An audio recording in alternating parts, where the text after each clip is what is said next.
الشهيد محمد صلاح إبراهيم، شاب عنده 22 سنة، ساكن في عين شمس في محافظة القاهرة. يعني ولا طلع شرقاوي ولا صعيدي زي ما الناس بتقول. والده كان شغال في النقل العام لكن توفى في حادث سير رحمة الله عليه. محمد صلاح ليه أخين وهو الوسطاني. كان شاب بيشتغل وبيساعد أسرته زي معظم الشباب، ودخل الجيش في دفعة يونيو 2022 مجند فرد أمن مركزي، وخدمته كانت على الحدود. كلنا طبعا عايزين نعرف ونفهم التفاصيل، وجسده راح فين، وهل جثته هترجع مصر ولا لا، وهل هيتعمل لها جنازة عسكرية ولا لا.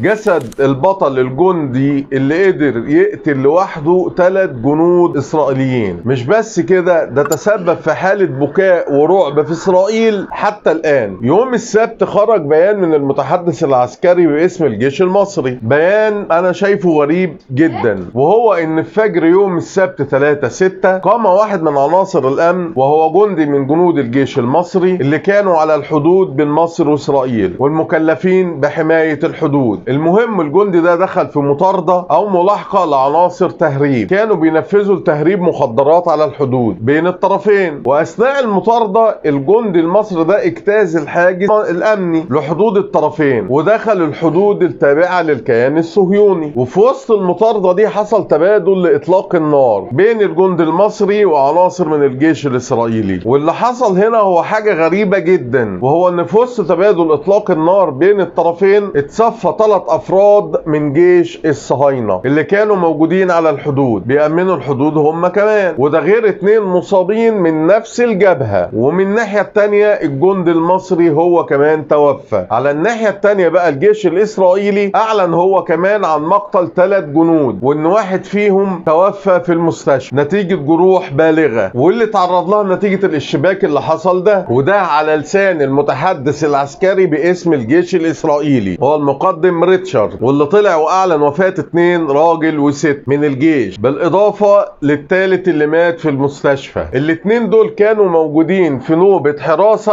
الساعة 12 بالليل، كانت بادئة من الساعة 9 من يوم الجمعة، وتم العثور على جثتهم الساعة 6 الصبح، واللي لقاهم هو الضابط المسؤول عنهم، وده بعد ما حذرهم انهم ما يتقدموش لقدام ويرجعوا لورا من خلال الجهاز اللاسلكي اللي كان معاهم، لكن ما حدش فيهم استجاب لكلامه. الفكرة هنا بقى ان المتحدث قال ان الرصاص اللي اصاب الاتنين دول وتسبب في وفاتهم، الرصاص ده ما كانش خارج من قناصة، ده كان من بندقية عادية. فده معناه ان الاتنين دول اتقتلوا في الساحة اللي هم كانوا بيحرسوا فيها، وده طبعا كان نتيجة اشتباك عن قرب مش بعيد، واللي قتلهم كان على مستوى قريب منهم جدا. والفكرة ان محدش فاهم حاجة لحد دلوقتي غير من التصريحين دول، واي حاجة هتتقال في لحظة تصوير الفيديو ده هي هبد، لان محدش طلع تصريح تاني. فتأكد يا عزيزي المشاهد ان انت عامل اشتراك في القناة، لان ده مش هيكون اخر فيديو لحد ما نعرف تفاصيل تانية وهنطلع نقول عليها. سلام.